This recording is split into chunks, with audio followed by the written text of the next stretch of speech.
The funny thing is, when Rachel and I pulled up to the cabin that Friday afternoon, the world felt soft for the first time in months. The long drive through the pines had that quiet kind of peace, the kind you feel in your ribs. The sunlight slipped between the trees in long gold stripes, dust floating like glitter, the lake visible in the distance with that mirror-calm shine that made you forget real life existed. Rachel leaned her forehead against the window and exhaled. She had been drowning in work ever since her promotion. Everyone in the state seemed to think driving a badge meant performing miracles. I had watched her carry the weight of entire districts on her shoulders, missing persons cases, officer disputes, emergency responses, always steady, always unfazed. But I saw the toll, the late nights, the clenched jaw in the mornings, the exhaustion she pushed through like it was her job to hold the whole world together alone. That was why we bought this place. A cabin in the pines, water close enough to hear it at night, silence deep enough to feel it in your bones. No politics, no phone calls, no chaos. Just us. We barely had time to unload the groceries before the first crack in the piece appeared. Rachel was halfway up the porch steps, humming to herself, when the sound of slow tires crunching across gravel made both of us turn.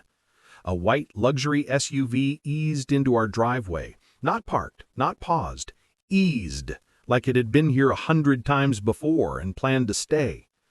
The door swung open, and out stepped a woman who looked like she'd been sculpted from equal parts perfume, authority issues, and poorly managed stress.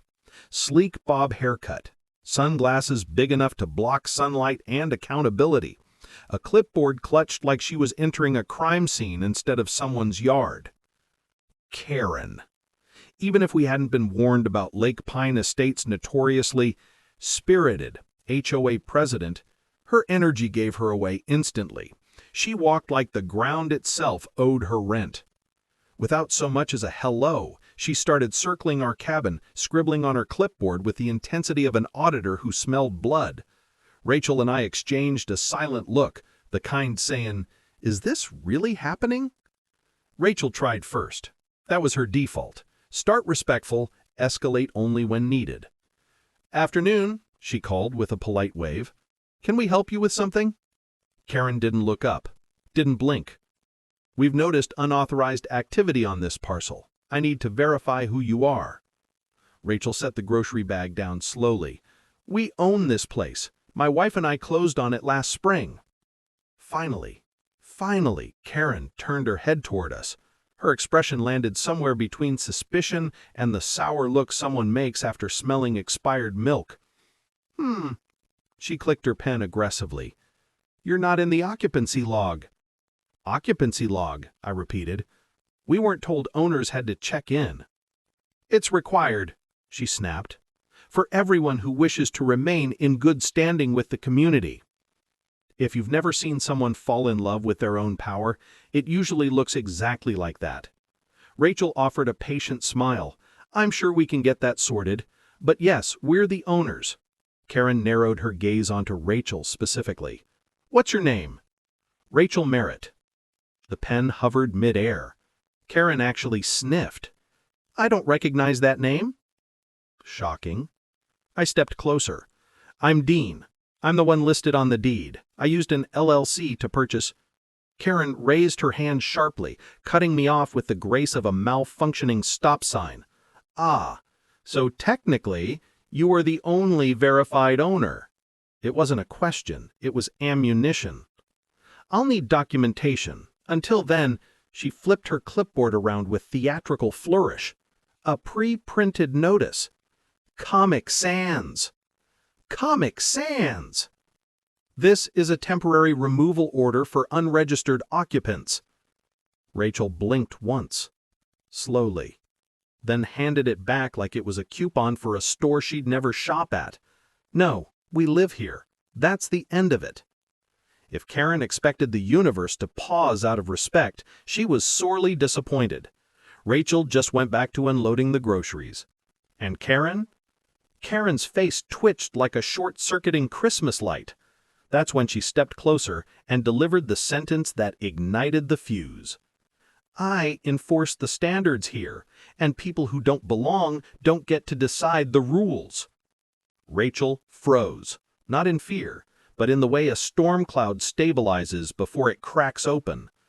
"People who don't belong," Rachel repeated quietly. "Meaning what exactly?" Karen must have realized she'd walked into the wrong end of a sentence because her eyes flickered, but her pride shoved her forward. "This community," she said, chin high, "has protocols. And we're following ours, which include not allowing strangers to wander around our property." Karen scoffed, spun on her heel, and marched back toward her SUV like a soldier retreating to regroup. But as she reached her door, she turned, jabbed a finger at Rachel, and said, "This isn't over." She sped off, gravel spraying behind her like fireworks made of pettiness. Rachel watched the dust settle, then shook her head and grabbed another grocery bag. "Well," she muttered, "that was fast." We both laughed, though mine was more nervous than hers. I thought the incident might end there, a weird greeting from an overzealous HOA president. But that was before the violations started showing up. A pine cone on the lawn, natural debris overage. 2 chairs on the porch, excessive exterior furnishing. Rachel watering the flowers, unauthorized landscaping. Each warning more absurd than the last, each one taped to our door like a passive-aggressive love letter from someone who had way too much time and too few hobbies. But 3 days later, just when we thought Karen had exhausted her creativity, everything detonated. Because at dawn, while I was brewing coffee and Rachel was brushing her teeth, her phone buzzed with a dispatch alert. A 911 report, filed by Karen, claiming Rachel was illegally occupying our home. Rachel stared at the screen, toothpaste still on her lips. "She really called the cops on me?" she whispered. And that was the moment I understood something important. Karen didn't want order. She wanted control, and she would burn the whole forest down just to feel powerful. Rachel wiped her mouth, grabbed her badge, and gave me a look I'd seen only a handful of times. The look she had right before everything changed. The officers arrived with the kind of hesitant energy you only see when someone knows they're responding to a call that probably isn't real. Their cruiser rolled slowly up the gravel road, lights flickering between the trees like it was unsure whether to commit. I watched from the kitchen window, coffee cooling in my hands, while Rachel calmly wiped the last bit of toothpaste from her mouth. She didn't look angry. She didn't even look annoyed. She looked resolved. "Ready?" I asked. She shrugged like she was stepping outside to pick up a package, not to greet responding officers who believed she was a trespasser. "Let's get this over with." She opened the door before they reached it. The younger officer, barely out of academy by the look of him, nearly tripped trying to adjust his stance. "Ma'am," he said, reading from his notepad, "we received a report of a break-in in progress." "A break-in," Rachel repeated, blinking with the slow, controlled patience of someone who has mastered not rolling her eyes. "In my own home?" The older officer cleared his throat. "The caller identified you by name, said you were refusing to leave the premises." "Well," Rachel said, gesturing casually toward her slippers and pajamas, "if I'm refusing anything, it's the idea of skipping breakfast." To their credit, they tried to remain professional, but I could see confusion fighting embarrassment in their eyes. "Ma'am," the older officer said carefully, "we'll need to confirm you're permitted to be here." "Of course." Rachel stepped back, motioning them in like she was hosting brunch. They scanned the cabin, our coffee mugs, the half-cut apple on the counter, fishing gear by the door. Nothing screamed criminal intruder, unless criminals now sliced fruit neatly and folded dish towels. Rachel pulled out her phone. "Marriage certificate," she tapped the screen, "LLC documents, proof of residence, security footage of us arriving last week. Want the code to the safe, too?" No, this is more than enough," the younger officer said quickly, cheeks flushing. But then he paused.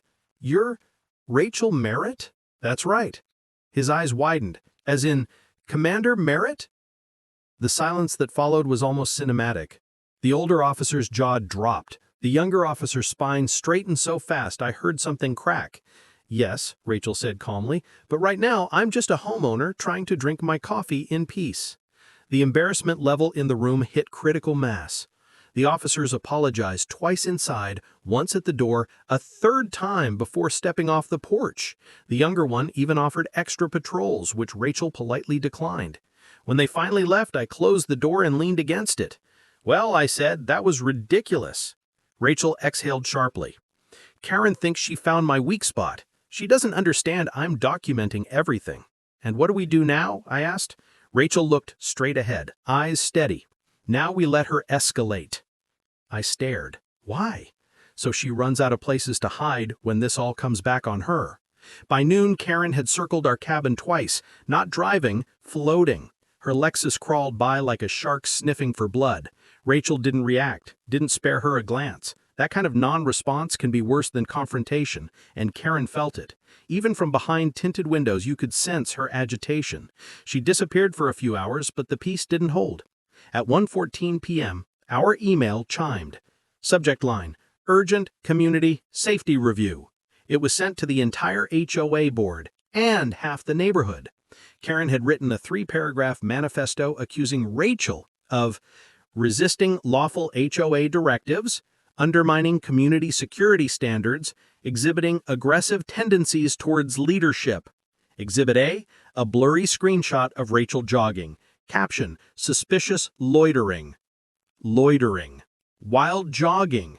I nearly choked laughing, but Rachel didn't even smirk. She's not trying to win, she's trying to bury me in noise. Another email hit our inbox minutes later, this time from the HOA treasurer, Greg. Kind man, nervous disposition, allergic to conflict.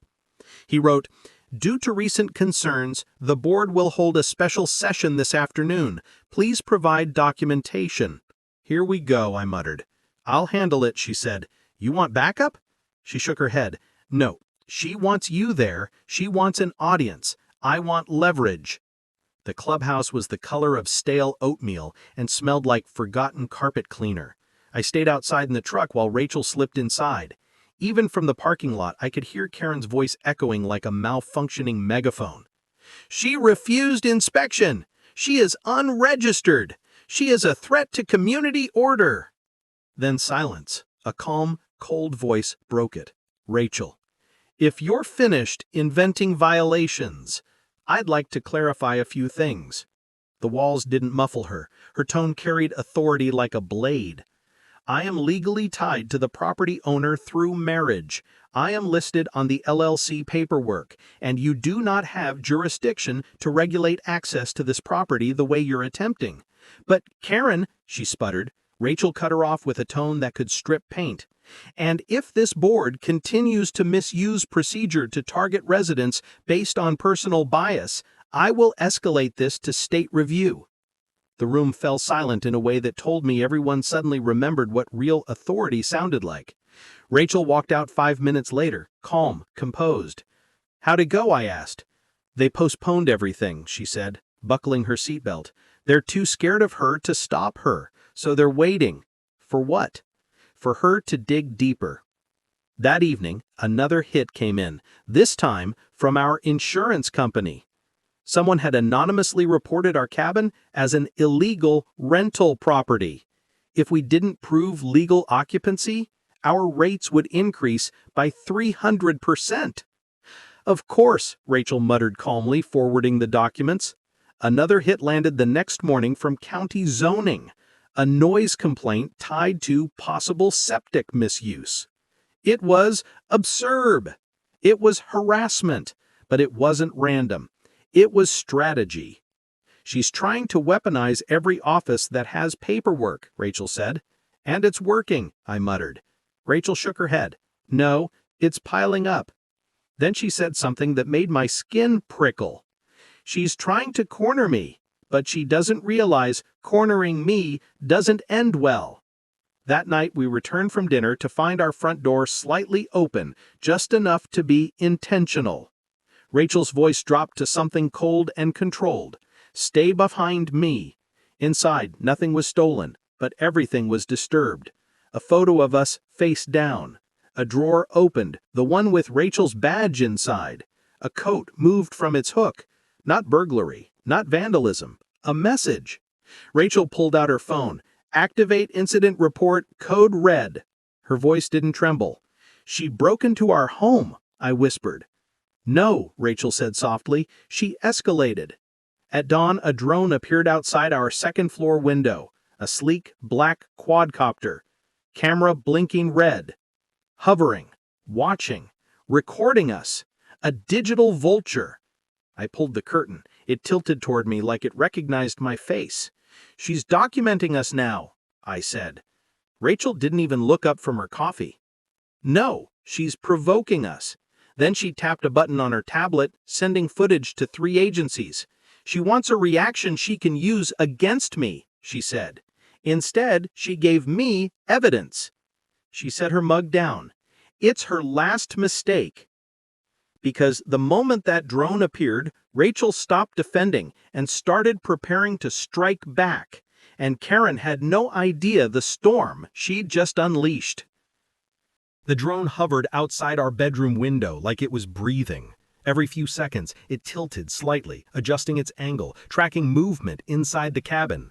It wasn't subtle. It wasn't cautious. It wanted us to know it was there. I stepped back from the window. She's out of her mind. Rachel didn't look at the drone. She sat at the dining table with her laptop open, flipping between security footage and a stack of digital documents she had been quietly building, the kind of file only someone who knew the law inside and out could assemble. People who think they're losing control always panic. They lash out because they don't know how to retreat. She reached for her coffee, calm in a way that made the air feel colder. And panic makes them sloppy. She tapped a key. The screen displayed paused footage of Karen's cardigan-covered silhouette inside our cabin the night of the break-in. Even blurred, her posture was unmistakable. Not afraid, not hurried, documenting. Rachel leaned back. She used the master emergency key. It's only supposed to be accessible to designated HOA officers in extreme cases.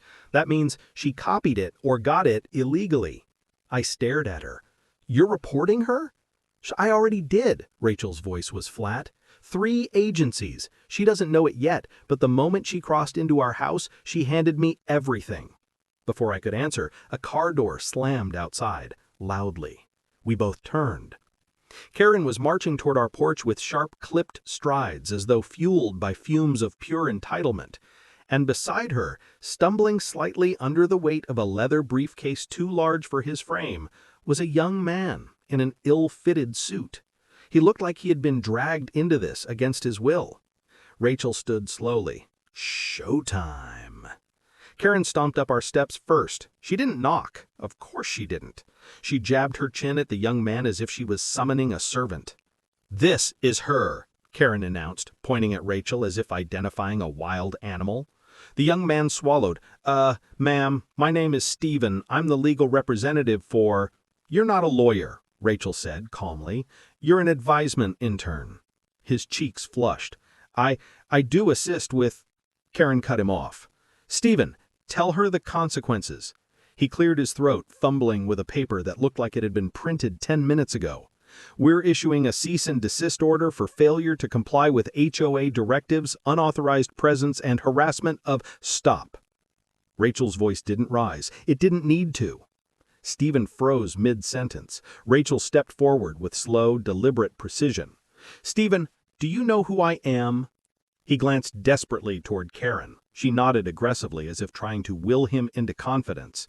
Stephen turned back. "Karen said you were a—" "I'm Commander Rachel Merritt," she said, "the director of the state's law enforcement division." Stephen's face drained of blood so fast he looked like he might faint. Karen, on the other hand, looked like someone had just told her gravity didn't apply to her anymore. "She's using her position to intimidate!" Karen shrieked. Rachel didn't even look at her. "Stephen, the document you're holding has no legal bearing. You're issuing it based on fabricated claims from someone under active investigation." Stephen blinked. "Investigation?" "Yes," Rachel replied. "I filed reports already. Criminal trespass, illegal surveillance, misuse of emergency resources." Karen sputtered. "Lies! All lies!" Rachel raised one eyebrow. "Give me the drone controller." Karen froze. "Excuse me," she whispered. "Hand." For a moment, Karen looked like she was deciding whether to scream, run, or explode. But then, slowly, like a child handing over stolen candy, she removed the black controller from her oversized purse and placed it into Rachel's palm. Rachel powered it off with a single click. Unauthorized surveillance device disabled. Karen's jaw clenched so tight it could have cracked a tooth. She spun on her heel, grabbed the bewildered intern's arm and dragged him toward her SUV like she was retreating from a battlefield she didn't understand. When the tires squealed down the gravel, I let out the breath I'd been holding. "Legal enough?" I asked quietly. Rachel smirked. "More than enough." But the quiet didn't last. Her phone buzzed. She glanced at the caller ID. "It's Halford." Judge Halford wasn't just any judge. He and Rachel had served together on task forces, argued over case law during late-night meetings, and once nearly came to blows over who cheated in a poker tournament. He never called unless something mattered. Rachel answered, "Evening, Halford." His voice was tight. "Rachel, we have a problem." "What happened?" "I just had an emergency injunction request land on my desk. It demands the immediate removal of an unstable individual from a residential community." Rachel blinked once. "It names me?" "It names you," Halford confirmed. "Filed pro se, written by someone who has clearly watched too many courtroom dramas. It's a mess. The language is copied from HOA bylaws, half the claims contradict themselves, and the final paragraph refers to community purity." Rachel sighed quietly. "Karen." "Yes," Halford said. "I'm throwing it out, but Rachel, she's not playing petty anymore. She's escalating." "I know," Rachel murmured. They exchanged a few more words before she hung up. She stared out the window for a long, heavy moment. "She's cornered now," Rachel said. I swallowed. "What does that usually mean?" "That she's going to make bigger mistakes." The next morning delivered those mistakes to our doorstep, literally. 2 black SUVs rolled down the road, quiet and deliberate. They didn't flash lights. They didn't need to. The logos on the doors said everything. State Ethics and Law Review Division. These were investigators who dismantled corruption, slowly, methodically, and without mercy. 2 officials stepped out, tall, stone-faced, boots crunching slowly over gravel. "Commander Merritt?" Rachel stepped forward. "Yes. We're here to initiate a formal review into allegations of abuse of authority, false reporting, and procedural misconduct by a member of your community leadership." He handed her a document. "We'll need statements from both you and your husband, and we'll be notifying the HOA board this evening." I blinked. "So it's happening?" Rachel nodded, expression unreadable. "It is." The investigators left as calmly as they arrived, and within 2 hours, our inbox exploded. 6 emails from different board members. "We were unaware of the severity. We support full cooperation. Please understand we never endorsed her actions. We'd like to distance ourselves from Karen." And then one from Karen herself. "This is a misunderstanding. I will handle it personally." Rachel read it, lips curving in the faintest, coldest smile. "She thinks the system is still hers to manipulate," she said softly. "She doesn't understand. It finally woke up." That night, as the sun slid behind the pines and the lake turned silver, we sat on the porch. Rachel held her tea with steady hands. "She won't stop," I said quietly. "No," Rachel agreed. "But she's out of moves." "Then what's next?" Rachel watched the tree line, eyes sharp in the fading light. "She'll make one last attempt," she said. "Something big, something reckless." I swallowed. "How do you know?" "Because people like her don't quit." Rachel set her mug down. "They self-destruct." And the next morning, Karen proved her right. In a way none of us expected. Karen didn't strike the next day with a drone or a fake report or a confrontation on the porch. What came instead was quieter, creepier. The kind of move that wasn't about rules anymore. It was about intimidation. It started with a box, not delivered by any postal service. No stamps, no label. Just sitting beside our mailbox when we walked out to check the morning air. It was small, wrapped in plain brown paper, the kind always used by people who want to hide instead of communicate. Red ink scrawled our cabin number on the top with a shaky, almost frantic slant. Karen lifted it carefully. Not fearful, just cautious. She opened it on the porch while morning light filtered through the trees. Inside lay a bird feeder. A cheap one. Plastic. Scratched. Empty. Underneath it, a tiny note folded twice, the handwriting jagged and rushed. "You might won the board, but you don't control me." No signature, but the red ink, the tone, the hostility leaking from every word. It might as well have been signed with a full name and headshot. Rachel slipped the note into an evidence sleeve without saying a word. I broke the silence. "What does a bird feeder even mean?" "Symbolism," she murmured. "She's reminding us she's watching, feeding information. Or maybe she thinks she's sending a threat only she understands. That makes it worse." "Yes," Rachel said. "It does." But it didn't stop with one package. By noon, another package arrived. Then another. Then another. Day after day, same sloppy handwriting, same untraceable drop-offs.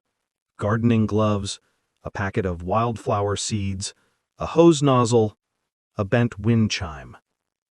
At first glance, they seemed harmless, but the randomness made them feel unhinged, like someone trying desperately to send a message but too unstable to articulate it. Package number 10 changed everything.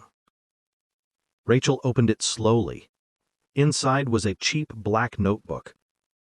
Pages had been printed and glued inside, spreadsheets showing fabricated financial crimes, screenshots from non-existent accounts, accusations of tax evasion, fake reports. Halfway through, I realized something terrifying. "These are meant to look like evidence," I whispered. Rachel nodded. "She's trying to build false cases. But for what purpose?" "To isolate us. To create a narrative she can weaponize." And as if summoned by those words, a knock echoed from the porch. It was Vince. Quiet, nervous, gentle Vince. But now he stood trembling, pale, eyes panicked behind his glasses. He held a paper with both hands like it weighed 100 pounds. I didn't know where else to go," his voice cracked. Rachel stepped forward. "What happened?" He held out his phone. "Someone sent this to 3 of my clients." Rachel read the email. I read it over her shoulder. It accused Vince of embezzling funds. It claimed he falsified numbers. Attached were fake spreadsheets, clearly altered by someone who didn't understand accounting well enough to fake it properly. But his clients didn't know better. "You got this too?" Rachel asked. Vince nodded quickly. I don't know what to do. I could lose my license, my business, my reputation. Why is she doing this to me? I've never even spoken to her." Rachel put a hand on his shoulder. "You're a resident," she said softly. "And that's enough. She's trying to spread fear like it's a virus." Vince looked like he might collapse. Rachel guided him to the porch step. "Do you trust me?" she asked. He nodded shakily. "Then you're safe." She called the state cybercrimes unit immediately, her voice sharp and precise, the tone she used only when she needed something handled now. Within minutes, she had Vince breathing normally again and his clients reassured. But as he walked back home, I saw Rachel's face harden. "Now she's dragging other people into this," I said. "She's losing control," Rachel murmured. "And when people like her feel the walls closing in, they stop aiming. They just swing." That night, Rachel sat at the table, surrounded by a fortress of documents. Screens glowed with timelines, statutes, screenshots, legal references, cross-checked evidence. She wasn't angry, not in the way most people understand anger. There was no shouting, no pacing, no restless huffing. Rachel's anger was the quiet kind. Precise. Strategic. Unstoppable. She's not hiding behind bylaws anymore. She's hiding behind chaos.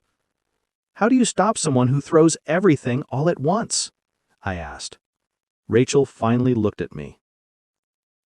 With eyes that had solved cases, read crime scenes, and stared down criminals who thought they were untouchable. You take away the darkness they hide in. How? By dragging everything into the light. The next afternoon, she did exactly that.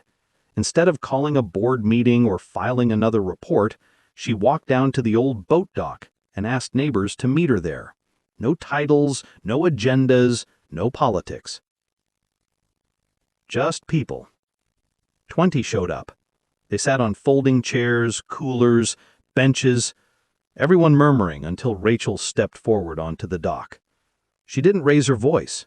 She didn't point fingers. She didn't perform. She simply told the truth. She walked them through the break-in, the drone, the fake complaints, the forged spreadsheet sent to Vince's clients, the 911 call, the misuse of emergency keys, the attempts to weaponize county offices, the intimidation packages, the harassment. And the room went silent in a way that made the world feel suspended between breaths. Rachel looked at each of them. This isn't about leadership. It's about safety. It's about what happens when someone uses power for control instead of community. She pointed at the neighborhood behind them. This place doesn't need rulers. It needs guardians. People who protect the community, not dominate it. No speech had ever landed as hard as that. Heads nodded, words whispered, a ripple spread, the kind that changes things. And it did. Within hours, a petition formed. Not to punish Karen, not even to ban her, but to dismantle the entire HOA leadership structure and rebuild it with term limits, oversight committees, transparent processes, limited authority, clear boundaries, external accountability. 70 signatures arrived on the first day. The vote came Monday. Karen didn't show. The old board resigned, every member except Greg.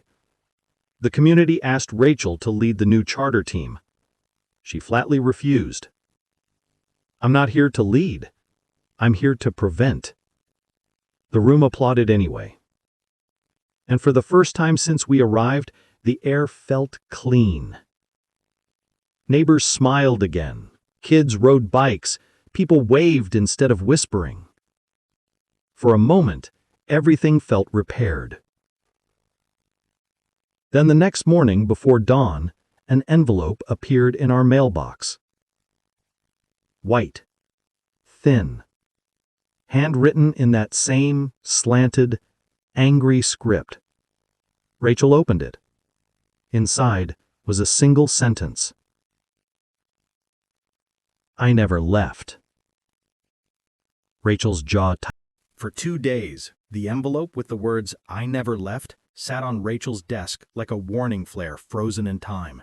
The community moved on. Meetings, planning, neighbors, rebuilding trust. But Rachel didn't.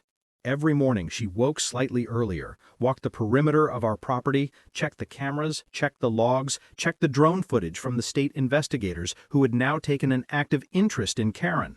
By the third morning, she stopped pretending it was precaution. She's still here, Rachel said over breakfast, eyes scanning the trees. She's watching, waiting for a crack. A crack in what? In control, Rachel said. She lost it, so now she's studying us for a way to regain it. I rubbed my eyes. How do you know she hasn't already left the community? Rachel set her fork down gently. Because she doesn't know how to leave anything unfinished. Before I could ask more, her phone buzzed. She frowned and walked onto the porch, answering quietly. Through the screen door, I heard only fragments. Where? Who has access? Send me the footage. No, do not confront her. She hung up and walked inside with a slow, steady anger in her eyes, the kind I had only seen a handful of times in our entire marriage. That was the new oversight team, Rachel said. Someone tried to access the HOA storage room last night. The one with the emergency keys? Rachel nodded. And the archived files. Was anything taken? Rachel hesitated. They won't know until inventory is done. Do you think it was Karen? Rachel didn't answer. She didn't have to. Later that afternoon, we drove to the old HOA building, a squat stucco structure that smelled like damp paper and neglected responsibility. Inside, the oversight team gathered around a table covered in open boxes and half-sorted stacks of documents. Greg looked the most distressed. His glasses were askew and he kept wringing his hands. "Thank you for coming," he said shakily as we approached. We started sorting the files and things aren't right. "What's missing?" Rachel asked. "Some of the violation logs, a few incident reports, and," he swallowed, "the emergency key registry." Rachel's jaw tightened. "Let me see the door," Rachel said. Greg led her to a small metal door at the back corner of the building. The lock wasn't broken, but the scratch marks around it told a story. Someone trying keys, trying to force it open, desperate. "Someone tried multiple times," Rachel murmured, not quietly. I exhaled. "She's spiraling." "She's planning," Rachel corrected. "She's never random. Even chaos is a strategy for her." Rachel leaned closer to the doorframe. For a long moment she didn't speak. Then she pointed. Tiny pine needles were lodged in the corner, fresh, green, caught on fabric. "She came from the forest side," Rachel said, "not the road." "How do you know?" Greg asked. Rachel held up the pine needles. "These are from the northern ridge." Then she pointed toward the footprints in the dirt just past the doorway. "Those are from the same shoe she wore during the board meeting." Greg stared. "You remember her shoes?" Rachel didn't apologize. "I remember everything." She stood. "She's got files now. She's hunting for leverage." "And what do we do?" I asked quietly. Rachel glanced at the others in the room. Her eyes were steady, unfaltering. "She wants to rebuild her power. She thinks she can use old records to twist stories, rewrite histories, threaten people who spoke against her." She inhaled. "So we cut off her access." Greg nodded shakily, and the others followed suit, trusting Rachel with the kind of blind faith usually reserved for safety officers and surgeons. Rachel spent the rest of the day helping them categorize files, secure backups, and lock down anything susceptible to manipulation. She moved with the precision of someone who had run operations far more dangerous than HOA documentation. But at sunset, as we packed up to leave, something strange happened. A woman approached us, a quiet neighbor named Martha, someone I had only seen at mailbox clusters and community potlucks. "Rachel," she whispered. Rachel turned. "Hi, Martha." Martha looked over her shoulder nervously as if expecting Karen's shadow to crawl out from behind the bushes. "I think I saw something last night," she said. "I wasn't sure who to tell." Rachel stepped closer. "What did you see?" Martha wrung her fingers. "A woman. She was in the trees, by the trail, around 10 p.m. "Which direction?" Rachel asked gently. Martha pointed toward the northern ridge, where the pine needles came from. Rachel nodded slowly. "Anything else?" Martha bit her lip. "She was carrying something, a binder, thick, and she was mumbling." "What was she saying?" Rachel asked. "I heard only one sentence." Martha lifted her trembling fingers to her mouth. She said, "They'll regret choosing her." A cold wind pushed through the pines. Even Rachel stopped breathing for a moment. "Thank you," Rachel said softly. "You did the right thing." Martha nodded and hurried into her house. Rachel turned toward our truck. "She's preparing something," I said. "Yes," Rachel agreed, "and she thinks it's her masterpiece." We returned home late. Rachel made tea. I made the mistake of checking our mailbox. Another envelope waited there. Same handwriting, same slant, same unsettling energy. I handed it to Rachel. She opened it carefully. Inside was a map. Not a printed one, not from online. A hand-drawn map of the entire community, but with strange symbols. Circles, arrows, numbers, and next to our cabin, in bold red ink, "You are the first." Rachel didn't flinch. "This is how she escalates," she murmured. "Theatrics, threats, breadcrumb trails." "What does it mean?" She studied the map. "She's telegraphing her plan. She's moving from personal harassment to something bigger." "Like what?" Rachel studied the map. "She wants to reclaim the community, not through rules, not through meetings, through fear." I swallowed hard. "And we're her first target?" Rachel looked at me, steady, calm, unshaking. "No, we're her obstacle." She folded the map carefully and placed it into an evidence folder. "Tomorrow," she said quietly, "we end this." "How?" Rachel finally let something show, something fierce and unrestrained behind her eyes. "By showing the entire community exactly what she's been building." "And what has she been building?" I asked. Rachel glanced toward the dark forest outside our window. "A network," she said. "Whispers, rumors, falsified documents, and she thinks she can weaponize it against us." I felt the hair on my arms rise. "What do we do?" Rachel turned off the lights. "We drag every piece of her plan out of the shadows, and we do it before she gets the chance to use it." She walked toward the bedroom. "And tomorrow," she added, "the forest won't hide her anymore." But what we found in those woods the next morning wasn't just Karen's plan. It was the beginning of a danger none of us were prepared for. We left before sunrise, the sky still bruised with the last traces of night. Rachel walked ahead of me with long, purposeful strides, her flashlight slicing through the trees like a thin blade. The forest was quiet, not peaceful quiet, but the kind that hums with something hidden, as if the air itself was holding its breath. "Are you sure this is where she would go?" I whispered. Rachel didn't look back. People who think they're hunted always retreat to places where they once felt powerful. And the northern ridge was hers? "It was the boundary she enforced the hardest," Rachel said, "the land she treated like a personal fortress." The pine needles crunched under our boots. A faint wind drifted through the trees, carrying a scent of damp soil and old leaves. The further we went, the stranger the forest felt. The birds didn't sing. The squirrels didn't move. It was as if everything had stepped aside, leaving room for something darker. After 10 minutes, Rachel stopped. "There." Her voice was almost a whisper. A faint trail curved between the trees, narrow, worn down by one set of footsteps. Recently. Branches were broken, a shoe print dug into the dirt, and a scrap of paper fluttered under a fallen log. Rachel picked it up. It was a page from one of the HOA violation forms, ripped, stained, with words crossed out so violently they tore the paper. On the back, in that same shaky red handwriting, "They didn't listen." I swallowed. "She's unraveling." "No," Rachel murmured. "She's executing a plan." We followed the trail until it forked at a cluster of rocks. Rachel knelt, brushing her fingers across the soil. "She went left," she said. "See the slide here? She slipped." "And kept going?" Rachel nodded.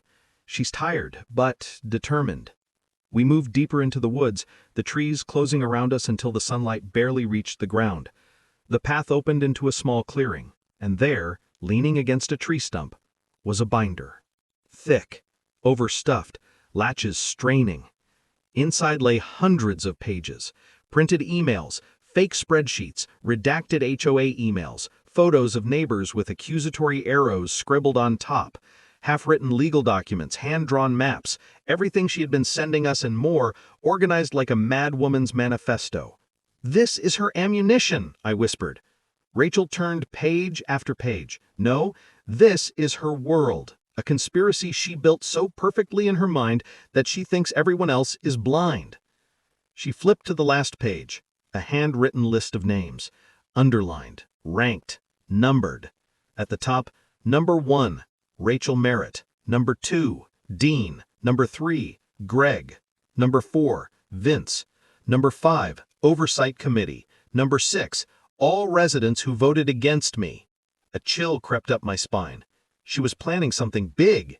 "She still is," Rachel said. "This binder wasn't hidden. It was staged." "Meaning?" "She wanted us to find it." Before I could react, a twig snapped behind us. We spun. Karen stood 20 feet away, pale as moonlight, eyes wild but disturbingly steady. Her clothes were muddy, her hair matted, her breathing fast but controlled. She looked like someone who had been living in the woods for days, watching, listening, preparing. When she spoke, her voice was soft and hoarse, almost childlike. "You read it?" Rachel didn't move. "Yes." "Good, because you needed to understand." "Understand what?" Rachel asked, calm and firm. "That I was right," Karen said, "about everything, about the community, about how people need order, structure, someone to maintain the purity of things." Rachel's tone didn't change. "This is not order, Karen. It's obsession." Karen's fingers twitched. "You ruined everything. They listened to you. They chose you. You, someone who doesn't respect the rules, someone who thinks she's above the system." Rachel took one slow step forward. "I'm not above anything. I'm enforcing boundaries you crossed." Karen shook her head violently. "No, you're the threat, not me." Rachel held her hand out, not threatening, just steady. "Karen, it's over. You don't have to run. You don't have to fight. Let it end." Karen's eyes glistened, not with fear, with fury. "End?" she whispered. "No, it doesn't end until people understand what you really are." She reached into her jacket. Rachel reacted instantly, hand raised, stance shifting, voice cutting through the air with commanding force. "Karen, stop!" But what she pulled out wasn't a weapon. It was a key. The emergency master key. The one she stole. She held it like a trophy. "This gave me access. Access no one else had. Authority no one else could question." "And you abused it," Rachel said. "No!" she screamed, her voice cracking. "I saved this community. I protected it. I stopped the wrong people from taking over." Rachel stayed steady. "You broke the law." Karen's breath trembled. Then she whispered, "Everything I did because they needed me." "No," Rachel said, voice soft. "You did it because you were afraid they didn't." That broke something inside Karen. She sank to her knees, shoulders shaking, the key slipping from her hand and landing in the dirt. She stared at it as if it had betrayed her. Rachel approached slowly, gently, carefully. She crouched beside Karen. "It's done," she murmured. "All of it. Let go." Karen didn't fight when Rachel took her wrist. She didn't resist when Rachel called it in. She didn't speak as law enforcement arrived 15 minutes later, escorted her out of the woods, or placed her in the back of a patrol car. She looked out the window at us only once, and in that single glance, I saw something I didn't expect. Relief. The next weeks were a blur. State investigators combed through Karen's materials. Charges were filed: trespassing, harassment, falsifying documents, misuse of emergency services, and more. The community rebuilt its structure, neighbors actually talked again instead of whispering behind blinds, and life slowly began returning to something like normal. But one evening, as Rachel and I sat by the lake, watching the water turn gold, she spoke without looking at me. "You know what the scariest part was?" she asked. "What?" "That she believed she was the hero." I nodded. "And she was the only one who couldn't see the damage she was causing." Rachel exhaled softly. "The world is full of people who mistake control for purpose." "And how do you deal with people like that?" I asked. Rachel looked at the horizon, peaceful, endless, steady. "You don't fight their madness. You expose it. You bring it into the light where it can't grow." The waves lapped against the shore, birds called through the trees. For the first time in a long time, the air felt clean. Rachel leaned against me. "It's over," I said. "It is." But then she added, almost to herself, "And now we protect this place the right way." I smiled. "Together?" She nodded. "Always." And we watched the sun sink behind the pines, knowing that whatever came next, whatever challenge, whatever conflict, Rachel wasn't just ready. She was unshakable, unbreakable. And no HOA president, no matter how manipulative, would ever control us again.